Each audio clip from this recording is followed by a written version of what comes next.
Hey guys, we are back again. Strange Journeys is back on Facebook and YouTube. We've got some folks watching already, and thank you. Hopefully, there'll be more coming on here soon. But I am Tom Rouse, your ghost host, and my lovely wife Lynn is we popped in and then she popped out, so hopefully she'll be popping back in a minute. But returning ET over on my left is Donnie Mills. He hadn't been able to be with us for a while, but he's doing much better. And so he was able to hang out with us today. And returning special guest, we're very honored again to have Elizabeth Parker. She is a Thank you. writer, an author, and um, empath, medium. What's the official term that you use? Whatever. Oh, I just show up. oh, okay. What do you need? I'll show up. I'll do it. There you go. Well, she has 3 books out: Mobile Ghost, and the follow up to that, that was the Waterline. I've only got, Waterline. yep, and then the compilation for the Haunted City series. Mm-hmm. Who does that series? It is in the Haunted America line, and it's from Yeah. Arcadia Publishing. Right. And they've done books. They have taken over. Oh yeah. Oh yeah. That line has really. It's got many, many more books from Alabama. There's a Haunted Baldwin County by Mrs. Outlaw, who is a terrific lady and wrote a great book. And then there's Haunted Pensacola, and then a slew of Haunted Mississippi, and right. Oh yeah, and I think it's awesome that Mobile's very own Elizabeth Parker is a contributing author for Haunted Mobile, and I have reread this book. I read it several years ago, and I reread it again because we talked about having you back later to talk about just your books and the stories. So that's a couple of months down the road. I may have already set a date, but I don't remember right now. But anyway, thank you so much for being back with us. This is awesome. I tell thank you for having me, Elizabeth, we got so many positive comments from you being on here before. Oh, really? Oh, good. Okay. Everybody loved Elizabeth Parker. I am very glad that everybody enjoyed the show as much as I did. Oh well, good. I'm honored that you enjoyed being with us. It was fun. That was awesome. Well, we start every show with ET facts, and so this week, what was it? Last week we did what are you reading? What are you researching? And this week we're going to do what are your projects? What are you working on right now? What are you doing? And I was going to share with y'all something that Donnie and Lynn and myself are involved in coming up at the end of this month.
And that's the Mason Jar Jubilee on March 27th. I've been working with them since the very first one, and this is the 7th annual.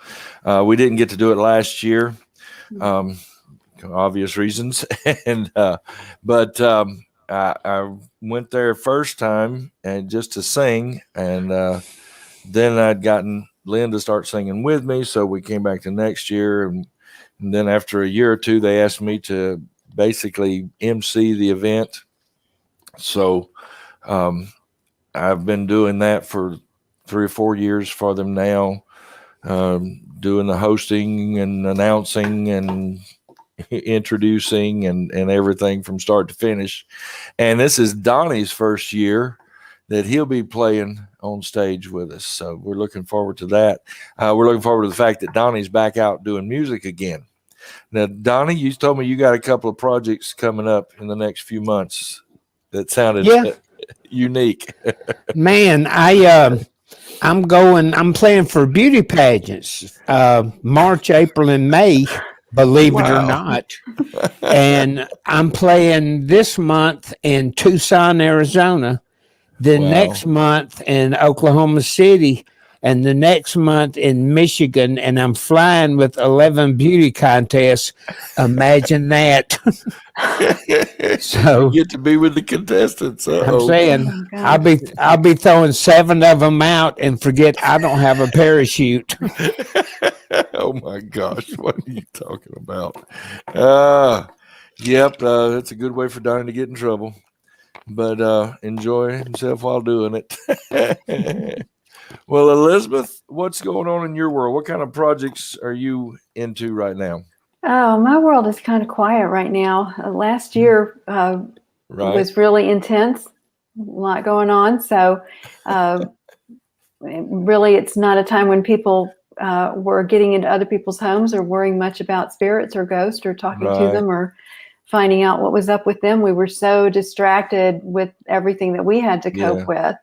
So I did get a little COVID crazy and decided out of sheer frustration and boredom, I put my sock puppet on YouTube, and she reads tarot on YouTube. So I saw that. That has been my lifesaver for saving my sanity during the last year of lockdown and our continued 2021 waiting to recalibrate. I have been having a great time reading tarot on the internet or allowing my sock puppet. What was the name of that again? Her name is Madam Polly Cotton, and her YouTube channel is Polly's Fancy European Tarot, because she's from Europe. I was going to find it here real quick. There it is. Yes. Hold on a second. I want to check that out. She does weekly energy readings just to kind of give people a heads up about what kind of energies you might be experiencing. And then she does readings on the full and new moon. There she is. Yeah. There's my girl. So my creative energies and psychic energies and great stress relief. I highly recommend that everyone make a sock puppet and put them on the internet. There you go. What are you going to do?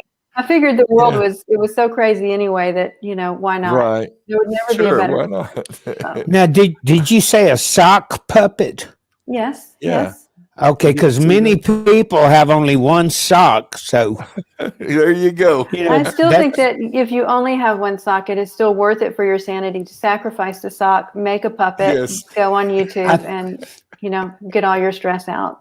I think people, when they have a sock, it reincarnates into a Tupperware lid. Okay, yeah. Well, I heard that the other day. You lose she your looks sock confused. and it comes back in the cabinet as a Tupperware lid. Oh, okay. Something like that, okay. yeah. All right. Okay, good. All right. Remember that we provide these shows first and foremost for your entertainment, whoever's watching. We are not by any means and don't claim to be scholars or experts in any of the topics that we usually cover on here. We're simply enthusiasts and storytellers. And we have fun with all these topics while staying respectful of folks' beliefs. We have some comments today. Lynn says it kicked her out and won't let her back in. I don't know what's going on there. Sheila says Missy is the bomb. Oh, thank you. And Julie says hello. And Christine, one of our ETs, says that looks like a great time. And she also says, nice to meet you, Elizabeth. Nice to be here. Nice to meet you. Yeah. All right. And we're glad everybody's here. Remember to visit us at strangejourneys.live for everything Strange Journeys. Now, let me get back over here, because if you're watching on YouTube especially, here's what we'd like for you to do.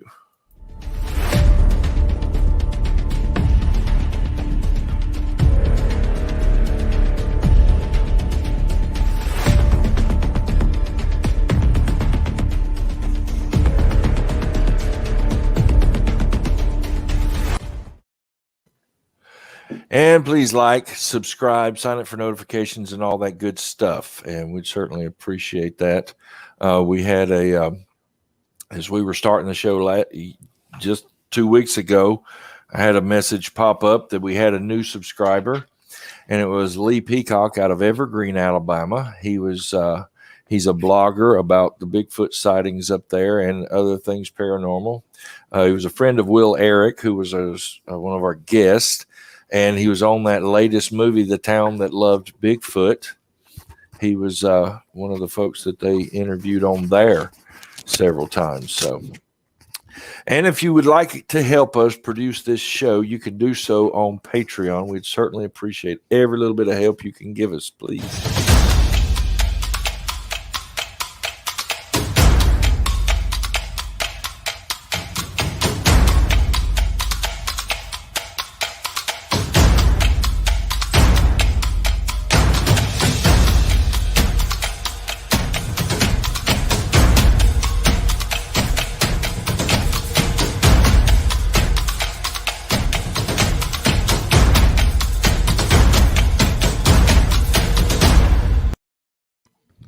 And you can do it for as little as $3 a month and help us do what we do. I mean, I'm footing the bill and I'm doing it gratefully, but it would just make things a lot easier if I had some help.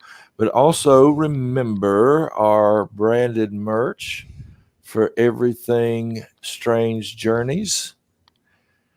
Teespring.com stores Strange Journeys Strange Journeys stuff. Elizabeth, I made this after your show. Made a little wooden sign to wear on your shirt. It says, "Fairies welcome here." Thank you. So if somebody needs their little wooden sign and can't do any woodworking, and then of course we did this for our Valentine's Day. All of our whoops. I hate it when Teespring does that. I may look normal, but my heart belongs to Mothman and fairies. I may look normal, but my heart belongs to fairies and to Nessie and to Sasquatch. We got several of them. And then, of course, the design from our Lay of the Land show. And I believe it or not, as crazy and as in-depth as that one was, the Lay of the Land show, I've actually had an idea for a sequel, a second show on ley lines on the 37th parallel. So y'all be waiting for that one. We got that one coming up down the road. And if you haven't heard of the 37th parallel, just type that in and you'll see all kind of weird stuff. And we'll be talking about. All right. Our strange sightings this week. Donnie was in here with me and we were, that's one of the reasons I was late, because I was like, oh crap, I don't have a sightings video, but I found this one. It's a couple of minutes long. I did not edit it other than to put our strange sightings intro and on it. That's all I did. And you'll see this is one creepy. I'm going to do it a little different here. So you guys may have to mute your mics. I don't know. I haven't used this, but maybe once or twice.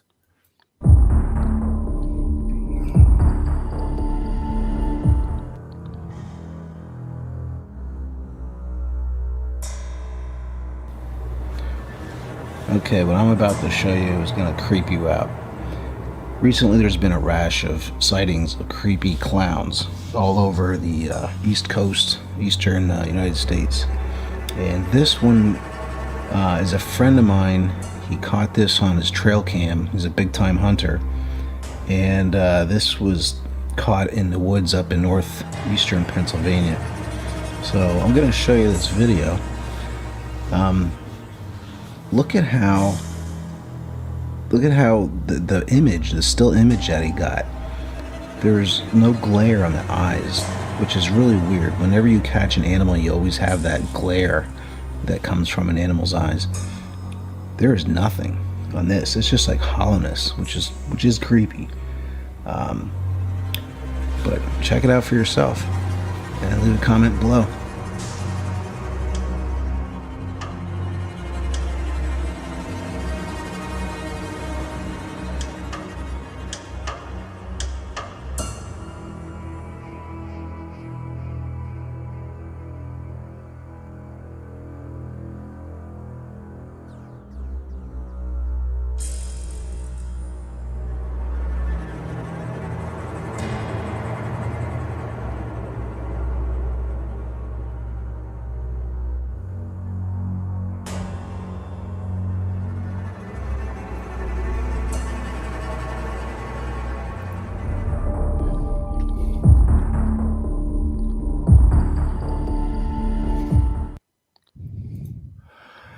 Now that was creepy. Yes, Donnie. I will make it a point to tell everybody clowns freak me out.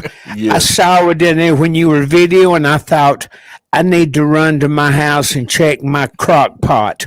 I am done with this. So Yeah. Clowns scared the crap out of me. Well, the unique thing is, what was this clown doing out in the middle of the night? Now, granted, this could have all been set up. Yeah, You know? I'll tell you what that clown was doing in the middle of the night, making a video. Making a video. There you go.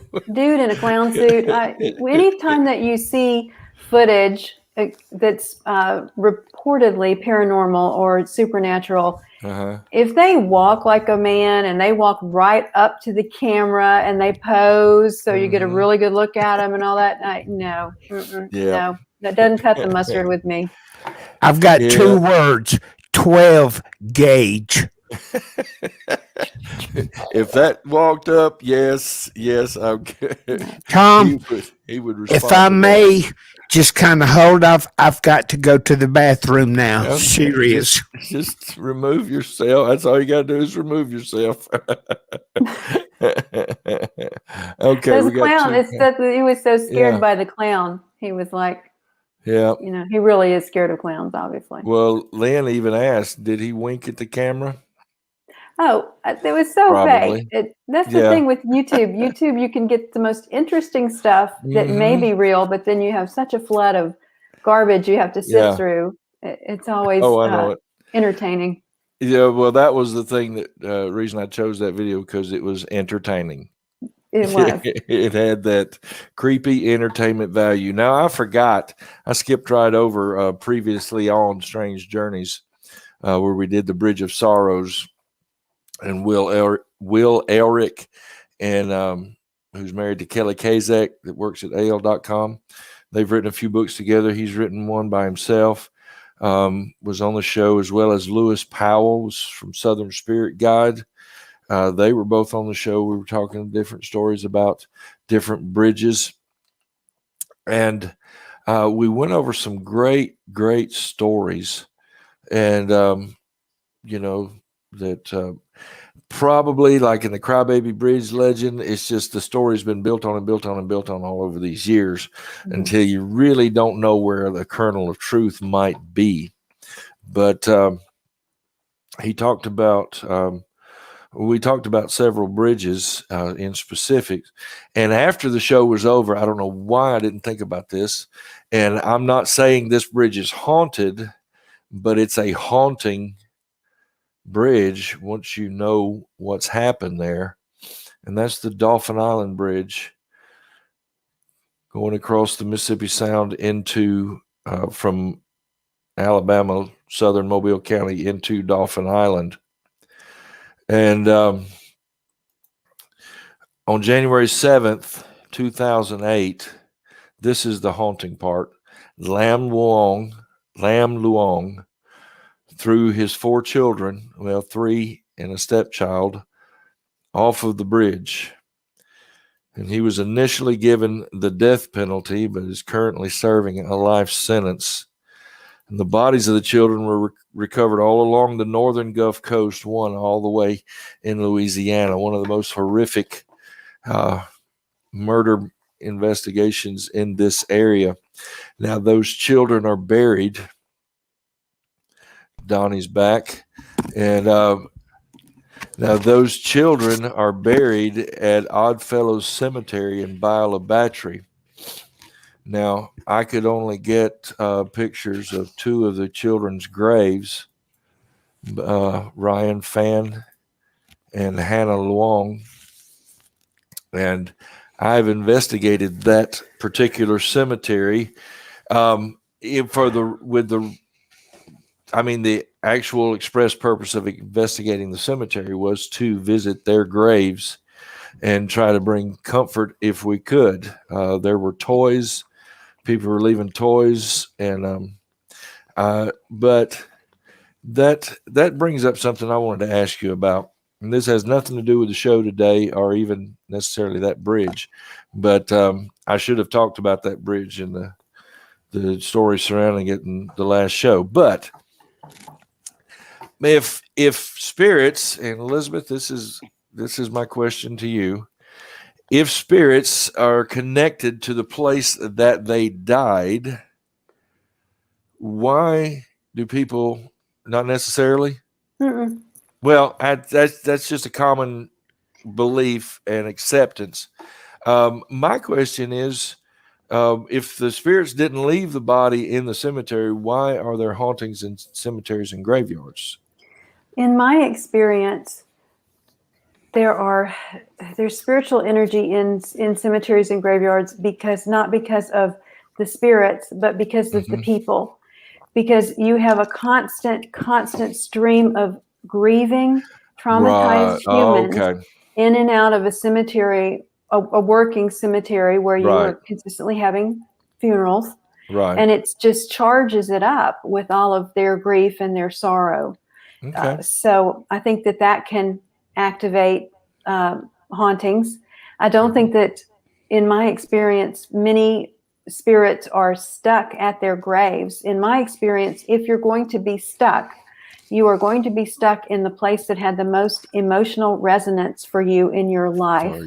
Right. So that makes sense. someone can die and appear in a home that they lived in many, many years ago. Right. Because that was where it had the most emotional resonance. And similarly in the graveyards and the cemeteries, there's an emotional resonance which can invite spirit or supernatural activity. That really makes sense. I mean, I have investigated several different cemeteries and graveyards and have had activity. Mm-hmm. And then it just kind of dawned on me that there's like, everybody, it's like a common accepted belief that say a person dies in their home, their spirit stay there. If they die in a hospital, their spirit stays there, and we investigate places because people have died here, and that just doesn't I just don't think we have a complete enough understanding of that other realm to be able to make those assumptions. That drives me crazy on these investigative shows. Pardon me, Donnie. In the investigative shows where they have spirit activity and they spend all their time researching historical records to find out who died there, and I'm like, doesn't matter. That's not necessarily what it is. I'm sorry, Donnie. Excuse me for interrupting. No, there's a such thing too, especially around limestone. It's called residual haunting. It's like it goes on, and especially like in Gettysburg. Yeah. Gettysburg, we saw a lot of things. Me and Lee Ferran up in Baltimore. You catch something out of the corner of your eye, and you would swear it was an old Civil War soldier walking in a field, and you really couldn't tell. But then again, you could tell. Yeah. Well, that brings up something I was telling Lynn about last night. It was a podcast that I listened to. shout out to Astonishing Legends. Hopefully we can have those guys on our show one day. But they were researching the Sally House in Atchison, Kansas. I'm right in the middle of their series of shows on the Sally House. And they had emailed a director of Native Studies who's a Native American. And he said, because there was that assumption again, was there an Indian burial ground here? And he said, that's just assuming something. He said the Indians, if they lived here and if they buried their dead here, they were just people. They, some were spiritual, some weren't. And just because there may have been Indians buried here doesn't necessarily mean, how did he put it, that there was victim revenge. Right. That just because some Indians were buried here, that they're necessarily going to rise up from the grave and start haunting everybody because they buried there. And those assumptions, like Will brought up, and I remember back to your show with us, Elizabeth, there are spirits, I guess you'd call them, entities that have been here since the dawn of time, I guess. Mm-hmm. Like and the leprechauns. Yep, that's what I was fixing to say. We're I didn't realize this, but the Bridges of Sorrows show is actually leaning into this, and I'll explain that in just a minute. But let's talk about leprechauns.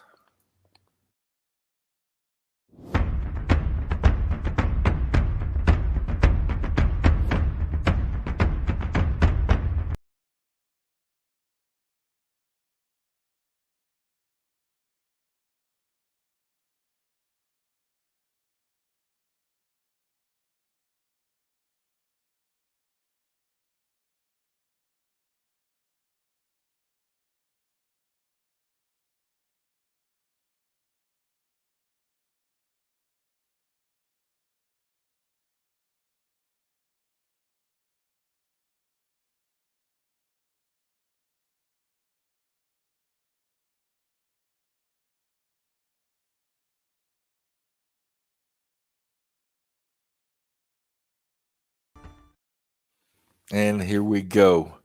Now, there's the leprechaun story has, for hundreds and hundreds of years, been a beloved aspect of Irish lore. They're believed to be,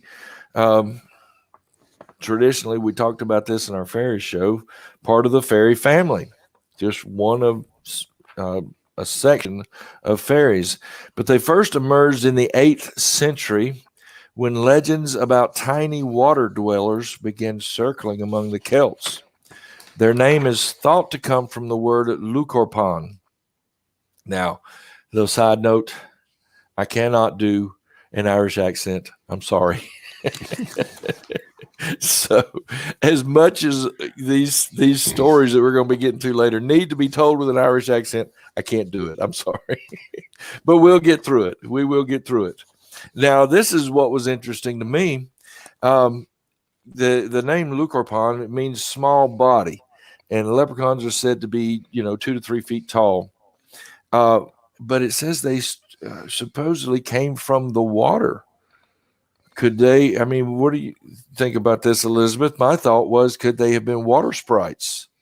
Well, in the classification of the general population of fairy, and the leprechauns would be one of those classifications in that umbrella. Right. My research and what I understand about them is that they're earth spirits, and that would associate them with the gold, and the fact that they're cobblers. Traditionally, the occupation of a leprechaun is to make shoes, right? And that, to me, all leads more toward being an earth spirit. Also their husky little bodies and their fascination with fashion, because they're always dressed, whether green or not, they're always dressed very formally, and they're really natty dressers. That is all very earth-based to me. So I'm not real sure. I had not heard that they had an association way back with water. I lean much toward more earth, because water spirits are quite different in body composition and habit and how they interact with people. the leprechaun and the history of the leprechaun to me is straight up and down earth, little earth spirit. Right, and I see that, and that's I believe where they're classified now, because it says, in order to hide from humans, they're known to dwell in tiny underground caves or hollow tree trunks. But a couple of the sources in my research said that they actually came from the water. It very well that they could be. That they started out in water, but about 1,000 years ago when the actual folklore began. But the term for what they do, being cobblers, and again, I can't do the actual Leith Brogan, meaning a shoemaker. Their profession is what earns them their iconic pots of gold. One article I read even said because the fairies are dancing their shoes off, the leprechauns have a steady business making shoes for all the fairies because they're dancing their shoes off. And then we think of these creatures as imaginary. Belief in them and other closely related fairies is actually widespread throughout Ireland. This is one of the reasons that this icon is now so ingrained in Irish culture today. Over the years, the history of leprechauns has become associated with everything green, and they are now often depicted as old men dressed in a hat and a suit of this color, wearing buckled shoes and smoking a pipe. However, this was not always the case. In fact, you may be surprised to know that they were originally depicted as wearing red, and some sources I read brown, and they were thought of being dressed in this color for many years. Over time, they've evolved into the green-wearing guys we know and love today. Many theorize that this is due to the general popularity of the color green throughout Ireland. This is in part because of its prominence on the Irish flag, as well as the widely used name, the Emerald Isle. Whatever the reason, green has become synonymous with leprechauns and St. Patrick's Day alike. Now, that's from the Trafalgar.com article, A Brief History of Leprechauns. Before we get into we're starting with the less than serious. Hang on. Some pop culture. Leprechauns. Yes. There's your man, Donnie. They're always after me, Lucky Charms. There you go. Exactly. There it is. He's getting there. He's from Southern Ireland. Oh, okay. And then the leprechaun from the horror movies. Oh, he looks like my first wife. Mm-hmm. Hornswoggle from WWE. And King Brian from Darby O'Gill and the Little People. These are just some pop culture things, but also there's the Fighting Irish and the Boston. Now, see, ever since I learned the correct way to pronounce this word, I can't say it the way they say it now. They say Boston Celtics. And I think it's correctly pronounced with a K, a hard K. But because it's their name, it's still the Celtics. But anything else having to do with iron or Irish lore, it's Celtic with a hard K. And there was one other. Remember, we're just doing the lighter side right now, people. Just hang on with me. How many of you remember this? The very first considered the very first viral video. Well, just in time for St. Patrick's Day, crowds are coming by the dozens to get an up-close view at what some say is a piece of Irish folklore. Some people in the Crichton area of Mobile say a leprechaun is taking up residence in their neighborhood. A leprechaun. NBC 15's Brian Johnson has more. Curiosity leads to large crowds in Mobile's Crichton community, many of you bringing binoculars, camcorders, even camera phones to take pictures. To me, it look like a leprechaun to me. All I gotta do is look up in the tree. Who else seen the leprechaun say yeah? Eyewitnesses say the leprechaun only comes out at night. If you shine a light in its direction, it suddenly disappears. This amateur sketch resembles what many of you say the leprechaun looks like. Others find it hard to believe and have come up with their own theories and explanations for the image. My theory is it's casting a shadow from the other limb. Could be a crackhead. They got hold to the wrong stuff. And it told me to get up in a tree and play a leprechaun. We're going to get down to the bottom of this. Yeah, it's still on there, guy. Don't be afraid. Don't be afraid, man. This guy helping to direct traffic says he's prepared for his encounter with the leprechaun. He's suited up from head to toe. This wars off spells right here. This is a special leprechaun flute, which has been passed down from thousands of years ago from my great-great-grandfather who was Irish. I just came to help out. Others just came to get lucky in hopes a pot of gold may be buried under this tree. I'm going to run a backhoe and uproot that tree. I want to know where the gold is. I want the gold. Give me the gold. I want the gold. This is Brian Johnson, NBC 15 News. People will do anything for a pot of gold. I mean, anything. You know what I like? I like the amateur sketch of the leprechaun. It looks like somebody got a really good look at it and got that good drawing out there. Who did that? I want to know who sketched that. I don't know. Maybe Brian sketched it. Doodling. That was a good story. And I know it gave people in Mobile a bad image nationwide, but that wasn't the first thing that did that. But it was. But here's the amateur sketch. That was either a crackhead or a UFO. Something. All right. I was going to play the song they did on it, but I'll just won't put you through that torment. But I will say this: the Bob and Dan show. Well, that happened on March 14th, 2006. The NBC affiliate here, WPMI, was alerted to the crowds gathering in Crichton and dispatched reporter Brian Johnson to investigate.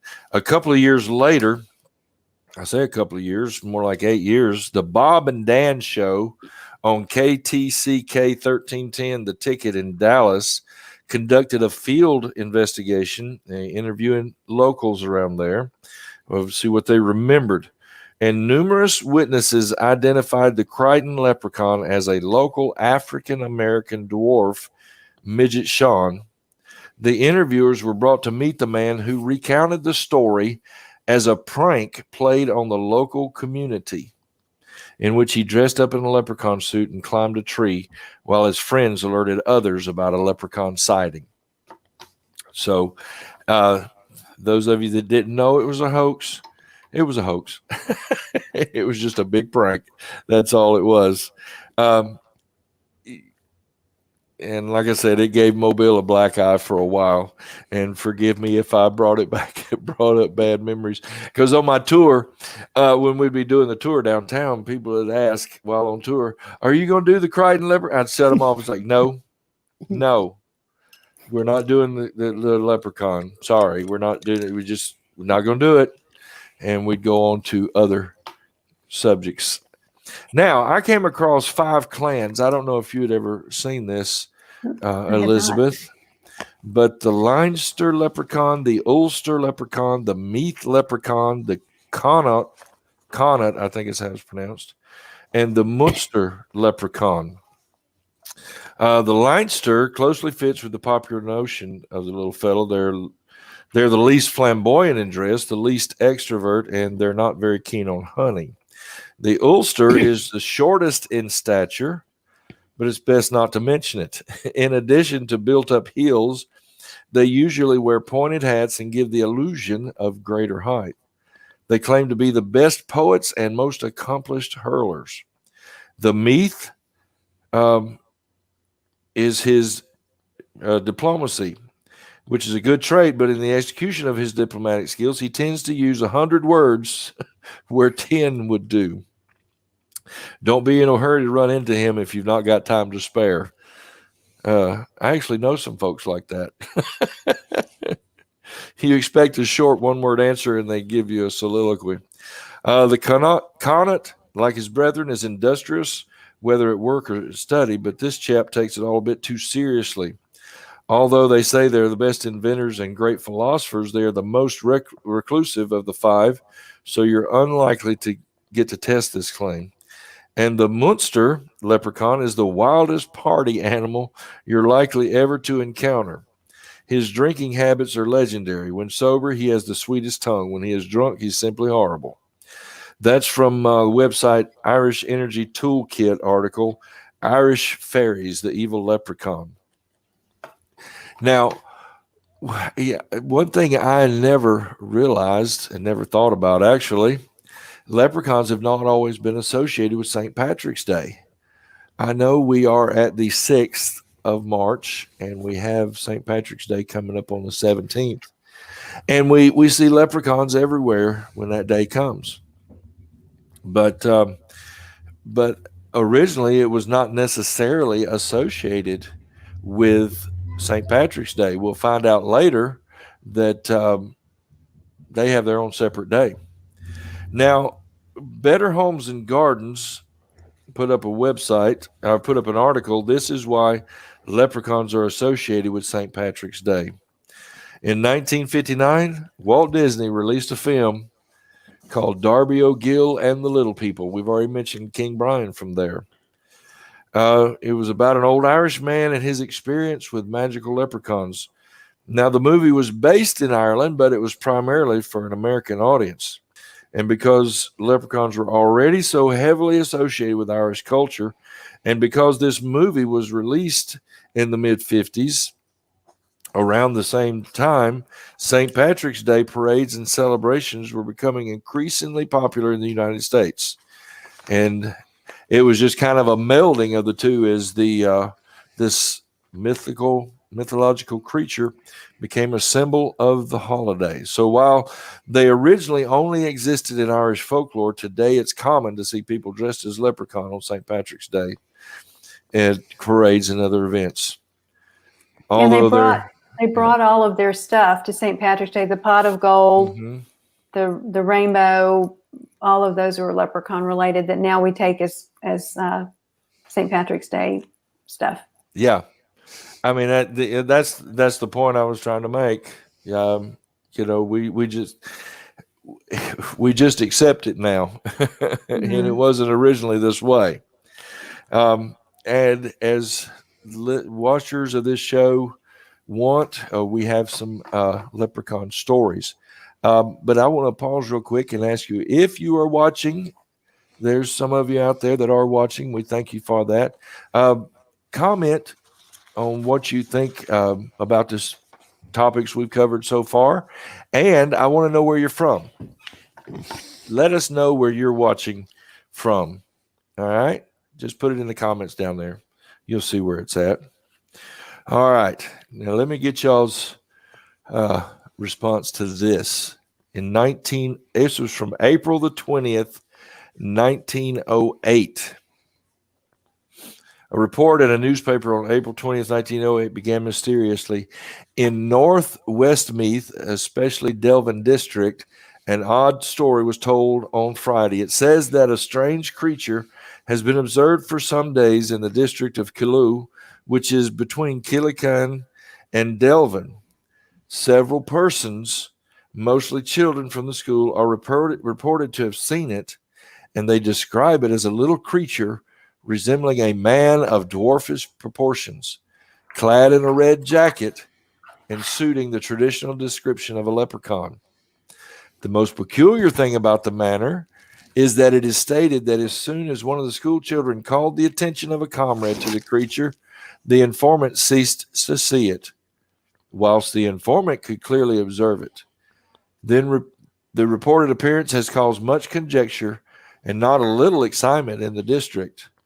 Many are inclined to regard the creature as a monkey escaped from the care of some traveling organ grinder, and if it can be observed at close quarters, it may prove to be such. However, the more fanciful are inclined to invest it with a far more mysterious and uncanny character. Reported in 1908. That was from the Irish Times website article. Westmeath was a hotbed of leprechaun activity. Oh, we have commenting. Julie is from Southside, Alabama. Hey, Julie, thank you. All right. Any thoughts or comments on the article from 1908? Well, they had me till they threw in the part about the monkey. And then I'm like, what? This random monkey reference in this? What were there like mini organ grinders with monkeys running around Ireland at that time? What's now I'm so stuck on the monkey in the context of the monkey. But if you are going to see a leprechaun, you are much more likely to see it in Ireland. And if you're going to see a leprechaun, you might be more likely to see it if you're a child, so that you're still kind of open. And it's not unusual to have apparitions or sightings like that where one person can clearly see it and the other cannot. So that was some of that unique. holds a little water there, but then they threw the whole monkey thing in, and I'm like, you just lost me with the monkey thing. It was a renegade monkey. Wild renegade monkey. Well, it's like, I guess, like any other news reporter, they're trying to debunk it or whatever, and they're throwing this in, saying, no, it's probably just an organ grinder lost his monkey. As you do, because you're like, I can't keep these monkeys. They just run off all the time. I'm going to have to go out of the organ grinding business because the monkeys are too expensive to replace. Well, that always happens with organ grinders. Look at all the shows. I think Beverly Hillbillies had a monkey escape, an organ grinder. Yeah, they don't like it. All of these shows that they ever had, Raiders of the Lost Ark. Yeah, there's no work ethic with these monkeys. I'm telling you. They're just not committed to the cause. No, they're not. Unlike leprechauns, who are extremely hardworking. And that was interesting to me when you described the different clans of leprechauns, because if you put it all together, you get a classic leprechaun. Right. That they work hard, they're glib-tongued, what with the wishes and the trickery. They like to drink, they like to have a good time, they're prosperous, but they also work really hard.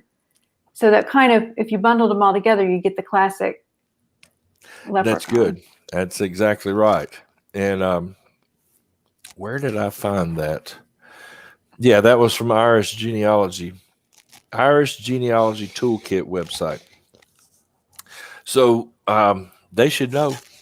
They're in Ireland. Listen, if an Irish person told me they'd seen a leprechaun, I would be like, okay, you did. Fine. Okay. There. But here he goes. Oh, there you go. Yay. So he has Irish blood. And this is a funny thing. I was raised thinking I was at least half Irish. All my life, I have believed this, was raised in it. As a teenager, I had a map of Ireland on the wall and just reveled in my heritage as an Irishman. And then about 5 or 6 years ago, Lynn got me an Ancestry.com membership, or we signed up for it or whatever. And I started doing my family tree. And I traced back my parents, my grandparents on both sides, and their parents. And I never touched Ireland at all. And I remember telling my mama, because we were told that my grandfather on my mother's side had been born in Ireland and had moved to the States when he was about 5 years old. Well, I found his birth certificate from Greene County, Mississippi. Yeah. And I was like, okay. And it's like on March 17th, everybody is Irish. I remember Ancestry.com. I sent them some of my stuff. They sent me a pack of seeds back, told me to start over. There you go. All right. Back in 2019, the Irish Post said, we're going even further back, said back in 1989, what can only be described as a leprechaun suit was discovered on Carlingford Mountain in County Louth, alongside some small bones and a collection of 4 gold coins. It was a discovery that divided the wider public. Skeptics saw it as part of an elaborate hoax concocted by bored jokers after one too many pints of Guinness. To their way of thinking, this was just another example of Irish craik. But a handful of believers saw it as something else. Confirmation that some seed of truth existed underneath the centuries of fairy tales and folklore. Now, chief among them was Kevin McCoy. How do you say that? McCoylty Woods. McColt. Okay, McCoylt Woods, a man known to many as Ireland's last leprechaun whisperer. So I guess he can talk to the leprechauns. Though still skeptical, Woods was determined to discover the truth, and that same year led an organized leprechaun hunt in the region that sparked confusion and amusement alike. It would ultimately prove a fruitless endeavor, though, with no trace of the ancient Irish being discovered during their travails. Had the leprechauns gone into hiding? Had they died out? Did they ever exist in the first place? For a while, everything went quiet as interest in finding a real-life leprechaun died down. People returned to normal life, and the whole thing was just laughed off. But Woods was undeterred, and in 2002, he came across another discovery that prompted similar bafflement. Located close to a stone wall on Gone Road in Carlingford, he came across yet more gold coins. Now, had he planted the coins in the hope of adding to the mythology? It's unclear, though things took a turn for the strange when Woods then revealed, now get this, that the coins had apparently given him the ability to communicate with the Carreg, an elder being who apparently served as the elder of the 236 surviving leprechauns secretly living in the region. A baffling twist with its origins in as much fiction as fact. Quite whether the truth about the existence of leprechauns will ever emerge is unclear.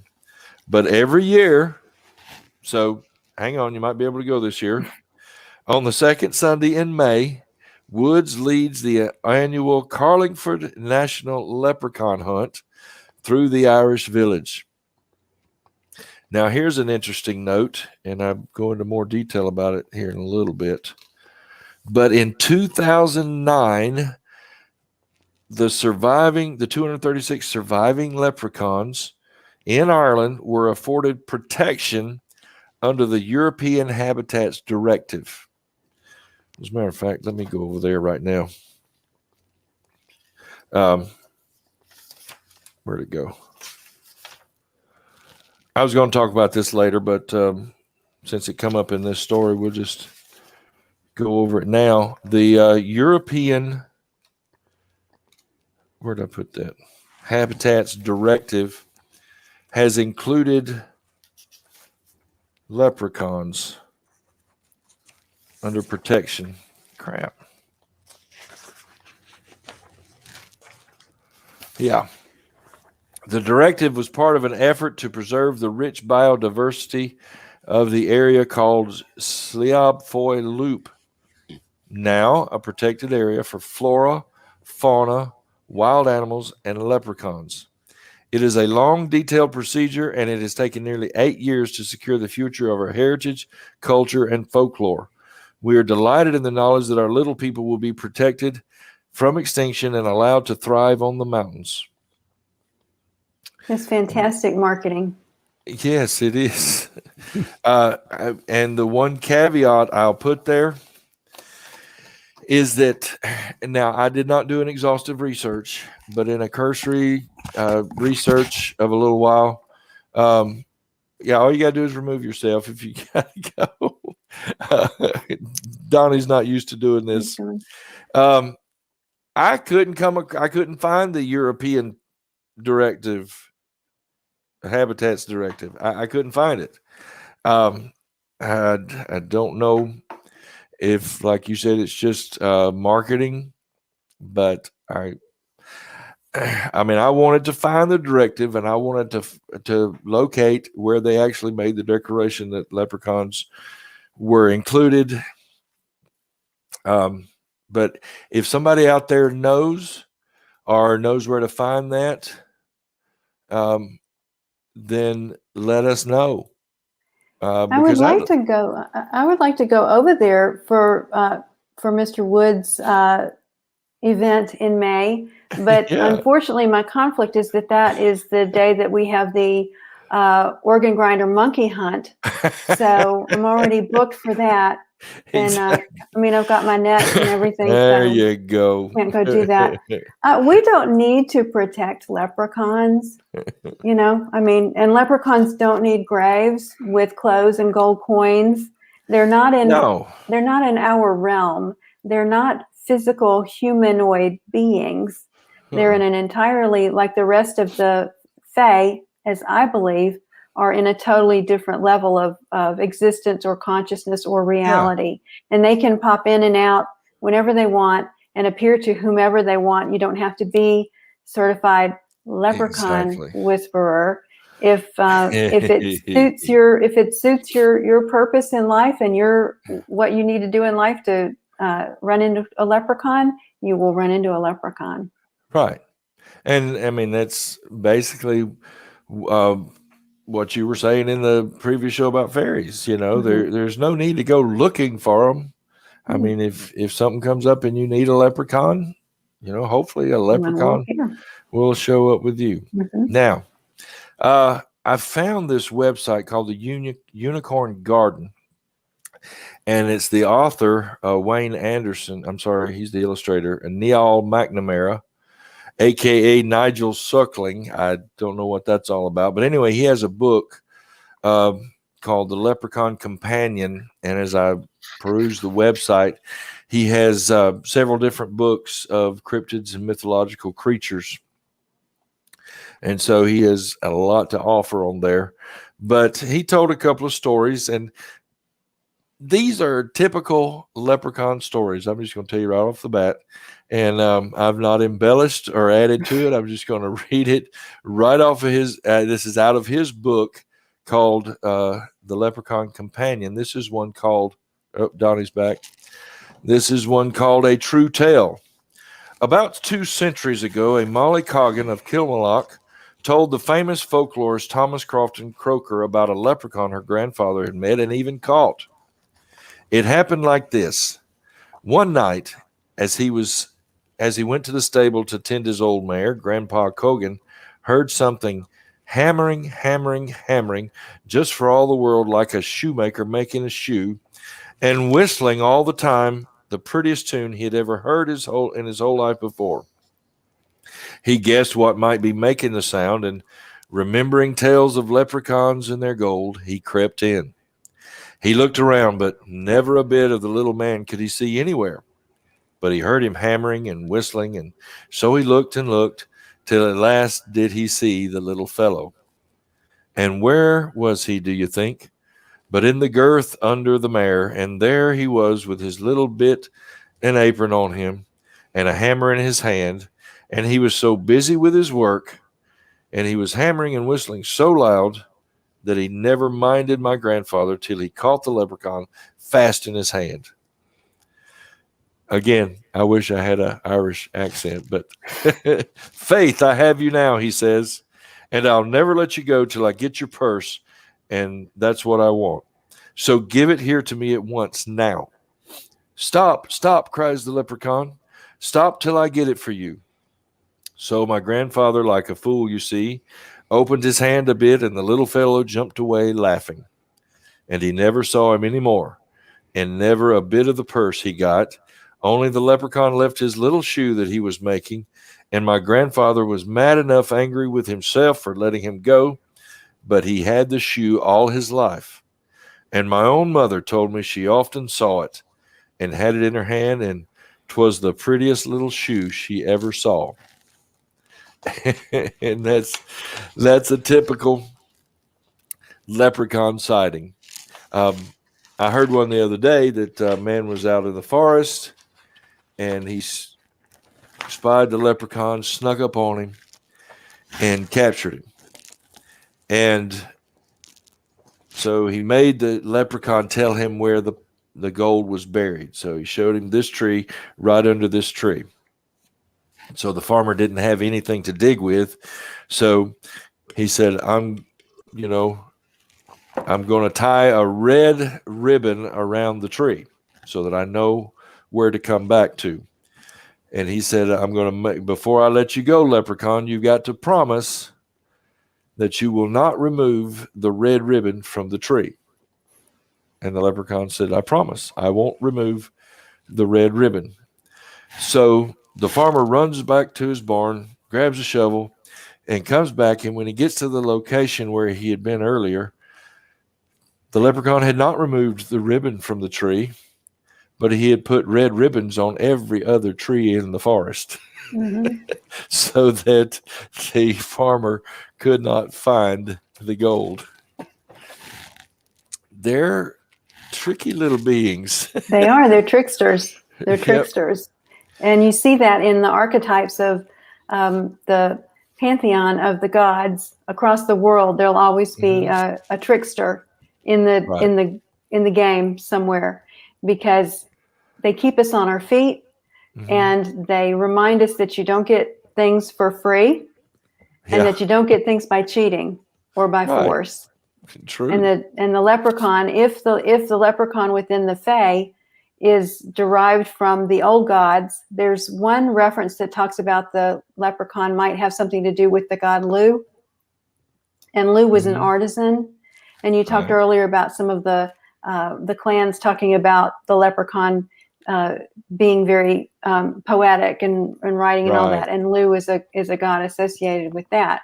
So if we're deriving a lot of this from the old legends and the old stories of the old gods, throwing that trickster energy in there, the leprechaun is the embodiment of that. And the embodiment of, you have to work hard and you don't get something for nothing. Exactly. And every time I hear the word trickster, I think of Loki from Norse mythology. Yes. And who you brought up in the first fairy show, how this kind of the fairies, how those Norse mythological gods kind of devolved down into fairy, not devolved, that's not a word I'm looking for, but relegated. Evolved, they were relegated into to fairies, and that's who they are now. So trickster is a good part of that. Of course, Marvel comic books made a strong supervillain out of him, along with making Thor superhero. He's an anti-hero. The trickster's an anti-hero role. Did you run across in your researching the leprechaun? One thing that interested me was the legend of, in America, native peoples talking about a critter that lives out in the woods and is a trickster and is a solitary, small little thing called a pukwudgie. I didn't go specifically down the rabbit trail of pukwudgie, but I have a couple of stories coming up in just a minute that Tim Shepard found for us on Native American little people. But the pukwudgie is a good one. And I want to get into that in a second. I got a couple of pictures of some things. But one more story before we go into that.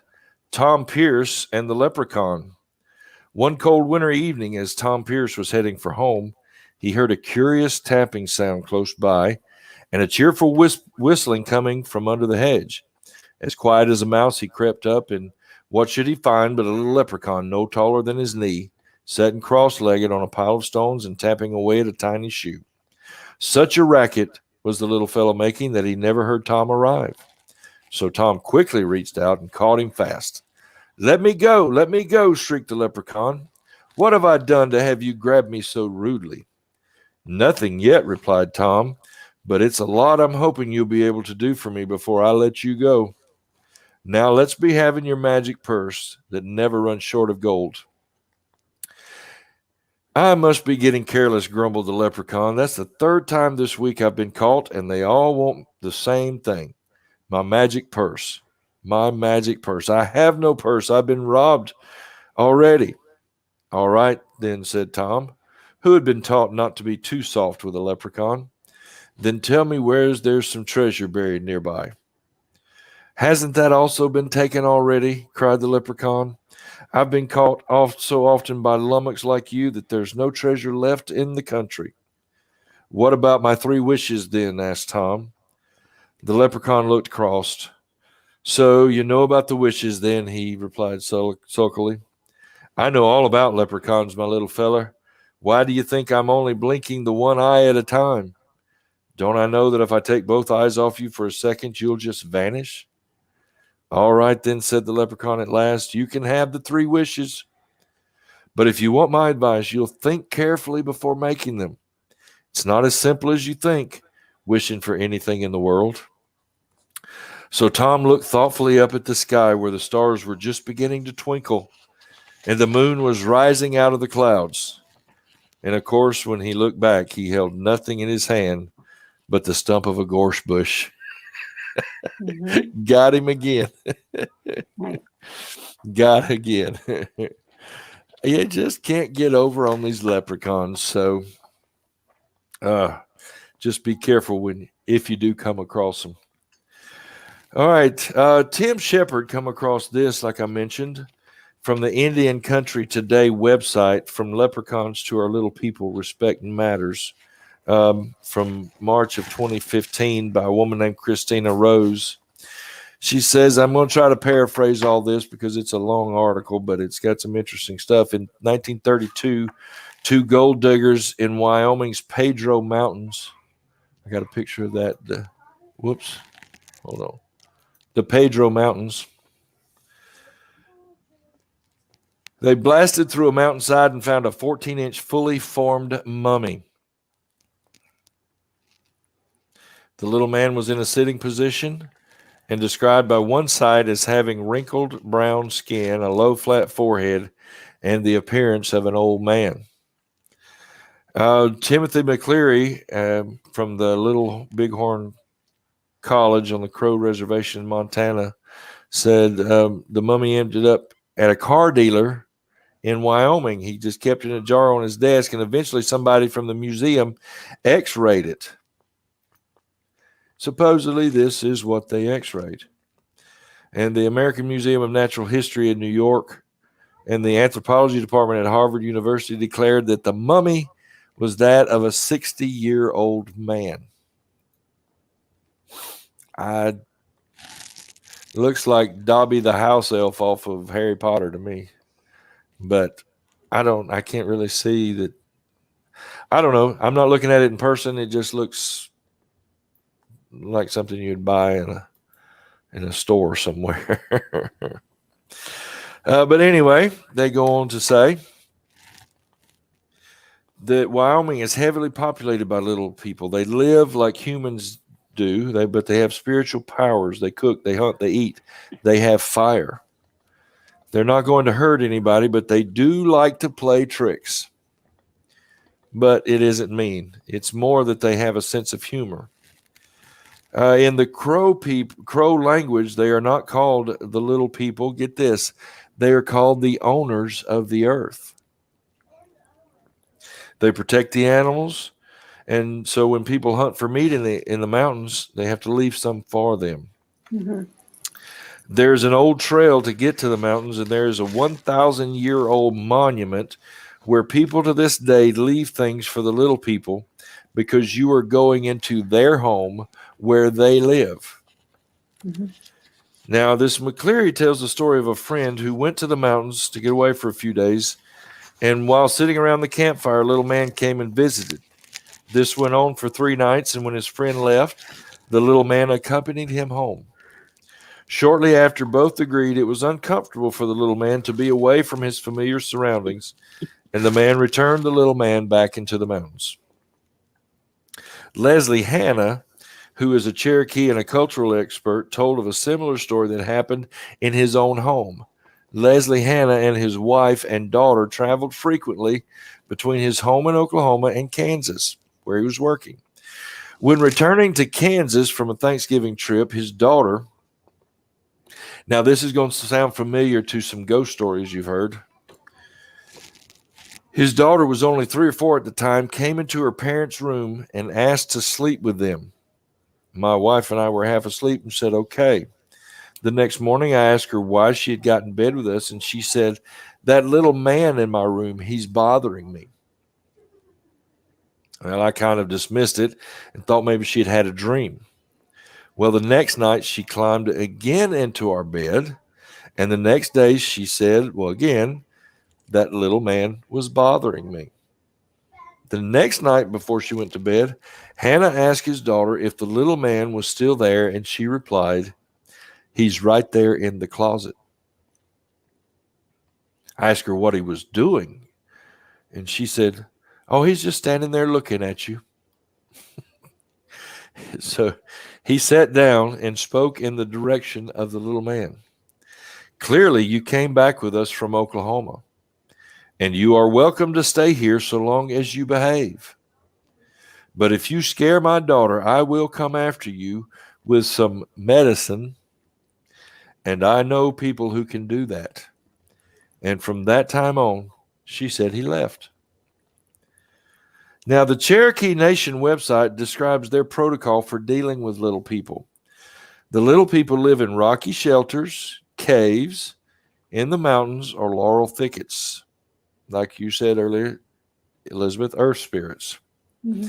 They don't like being disturbed and may cause a person who continually bothers them to become puzzled throughout life. Because of this, traditional Cherokees will not investigate or look when they believe they hear little people.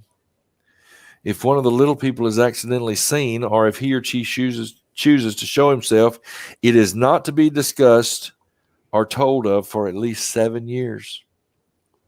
It is a common practice to not speak about the little people after nightfall. When I read this, I thought of our haunted theater show. Lewis Powell was in the mountains at a mountaintop theater, and he said he had been told the little people in the forest were watching, and that if he were going to converse with them, he had to learn how to speak their name. And he never told us the name, which I'm kind of glad. But he had been told this same thing, that you could, if you saw one, you couldn't speak of it for 7 years. And this was the thing, and he said that they had told him the name.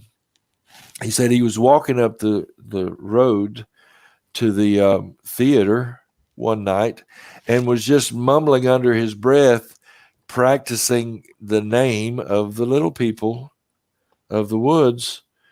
And he said right in the middle of his walk, he began to hear what sounded like children giggling off in the darkness of the trees. And after hearing that a few times, he quickly made his way to the theater and began to tell this, his experience, to someone else. And he said he was told that they were probably laughing at him for getting the pronunciation wrong. I believe that a lot of the Native American references to the little people I've seen often talks about them as children. Mm-hmm. And they would completely, if they're considered revered guardians and keepers of the earth and the animals, right, and the nature, that very much goes in with the European tradition of the Fae that does the same thing. Mm-hmm. So the respect with which they're treated is well earned. Yes. Now, one other. There was another article, but it's basically telling the same story again. But the Shoshone Indians of Wyoming call this small race of people the Nemerigar. I think that's how you say it, or Nemigar. And this is one of their renditions of it.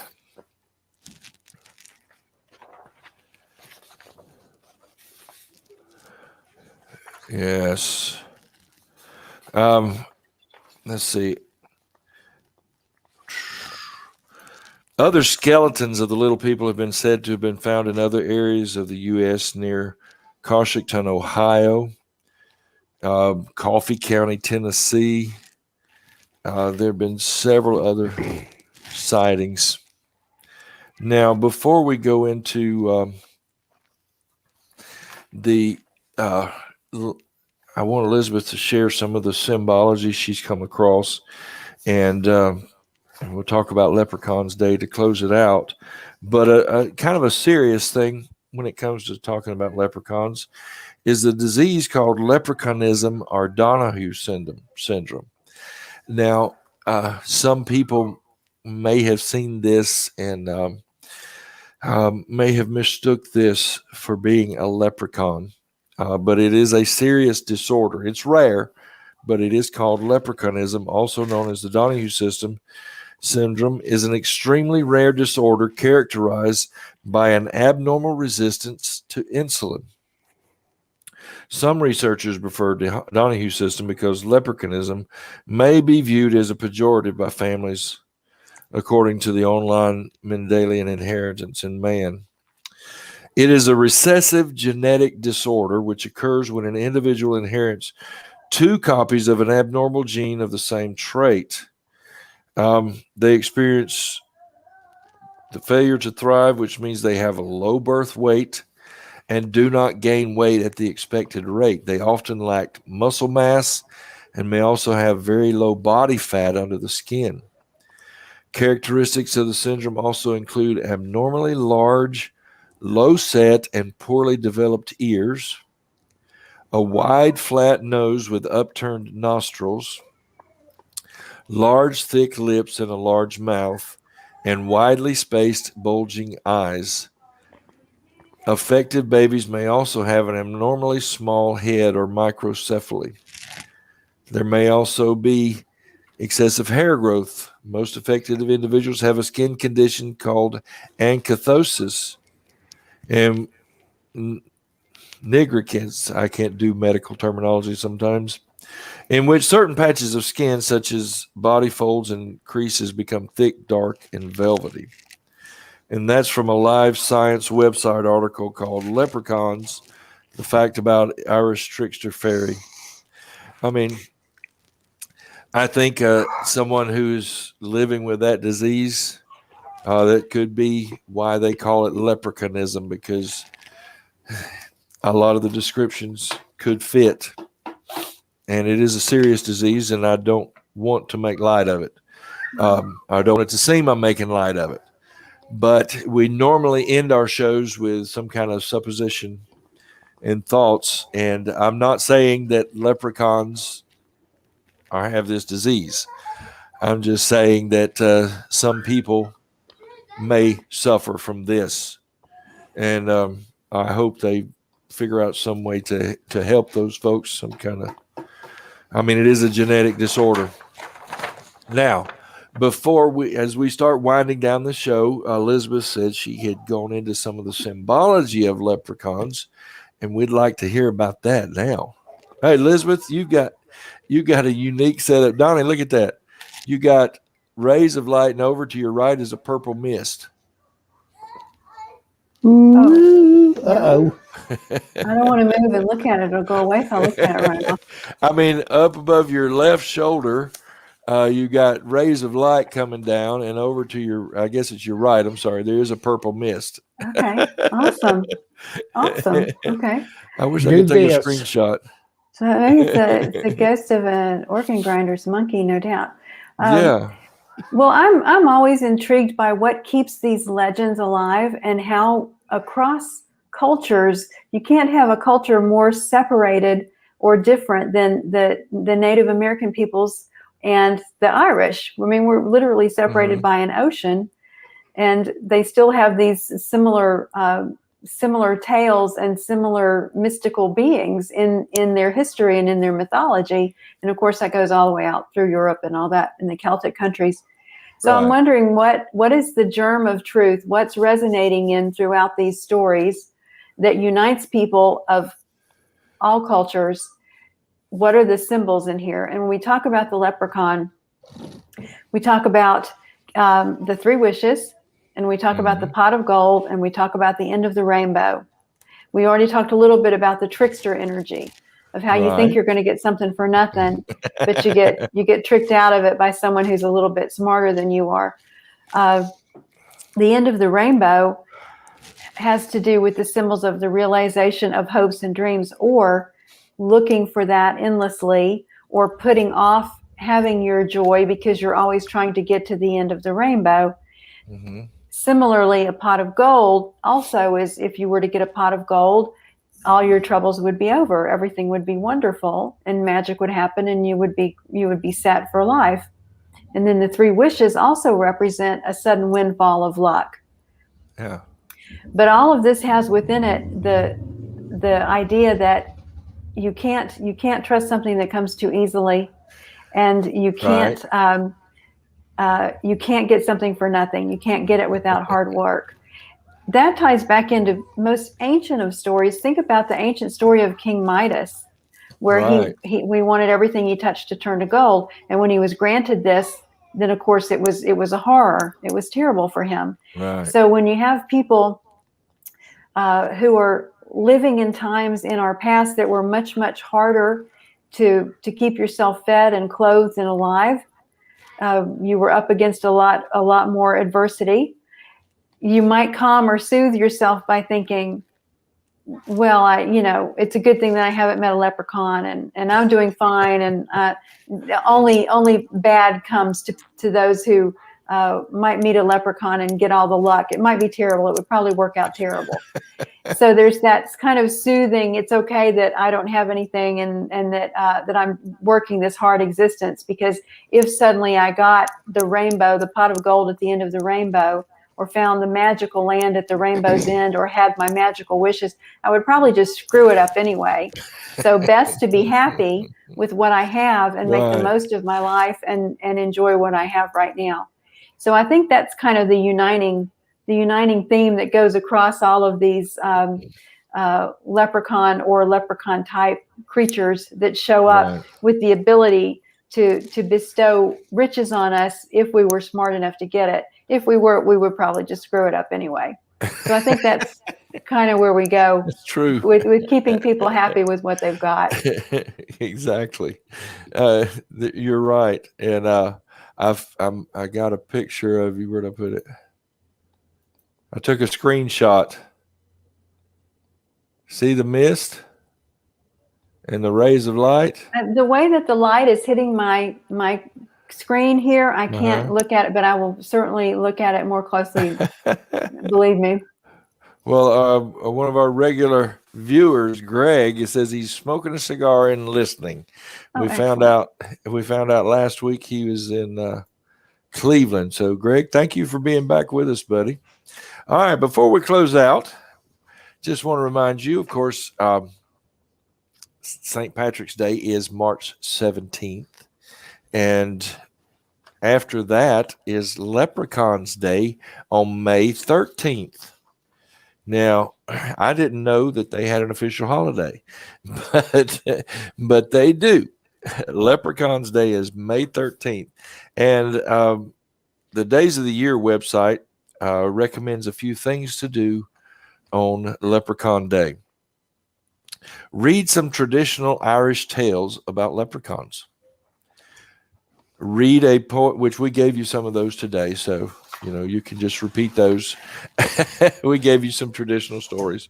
But read a poem by Irish poet William Butler Yeats and learn more about their past. Here's one. Dress up in some leprechaun appropriate attire for a treasure hunt in the woods. Or dress your monkey up in leprechaun attire. There you go.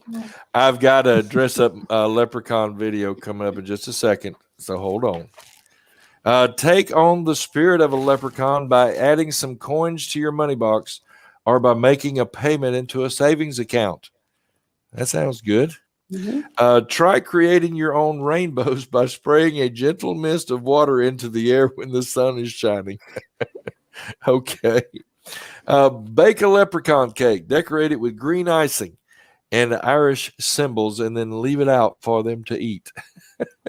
Mm-hmm.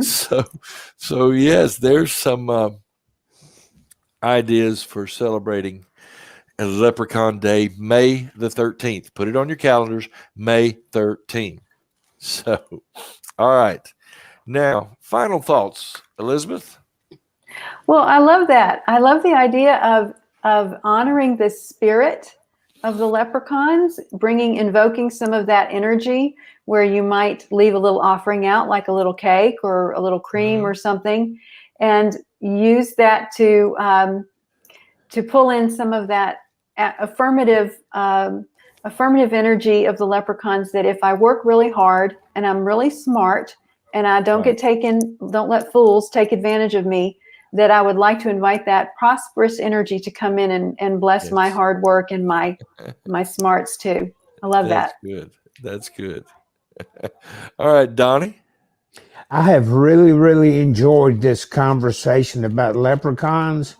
And all I can say really about leprechauns is they're magically delicious.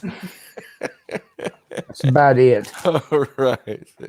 Okay, I'm going to leave you with this. These are my final thoughts.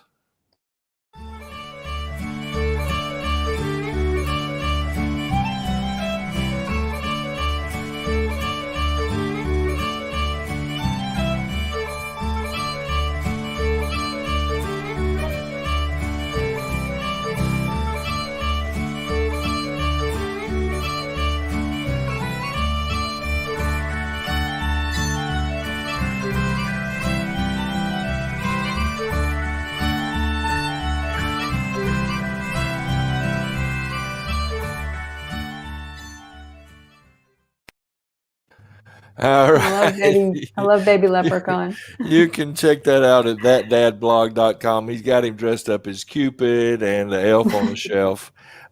Julie commented, enjoyed the show this afternoon, learned something new about leprechauns. Well, thank you, Julie. Hey, hope Tom. to see you again in 2 weeks. Yes, sir. There's some right here that says Donnie is cute. I would like to go out with him. No, I don't see that one. I missed that one, Donnie. Oh, you missed it. You missed it. I missed it. Okay, I think I got so busy and tied up in this one, I forgot to check what our show is in 2 weeks. But I think it's the I'm going to call it All About the Boom Boom.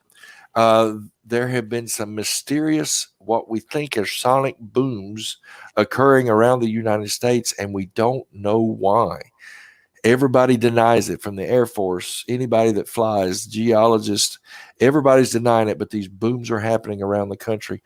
So I think that's what we're doing next week. But anyway, it's time to go, folks.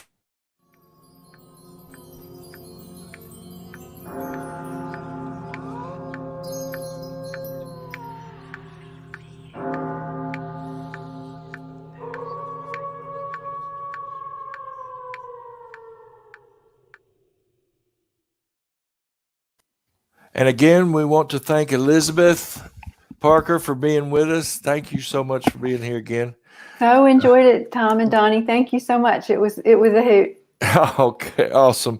We look forward to having you back again. And of course, Donnie Mills down there, my good friend, songwriter. We'll see y'all in 2 weeks. Thank y'all for being here. All right.